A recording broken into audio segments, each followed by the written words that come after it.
দেবীপক্ষের সূচনা ইতিমধ্যেই হয়ে গেছে। বৃষ্টির চোখ রাঙানির সত্ত্বেও বাঙালির মনে দুর্গাপুজোর উত্তেজনা সামান্যও কমেনি। আর এই উৎসবের মরশুমে আমরা নিয়ে এসেছি এমন কিছু ছবির রেকমেন্ডেশন যেগুলো মূলত দুর্গাপুজোকে ঘিরেই আবর্তিত হয়। Welcome to film culture. This is day 1 of Durga Puja on celluloid.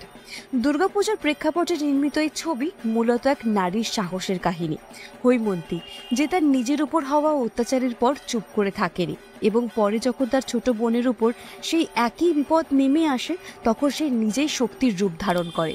দেবী দুর্গা ত্রিশূল তুলে নেয় অশুভ শক্তির দমনের উদ্দেশ্যে।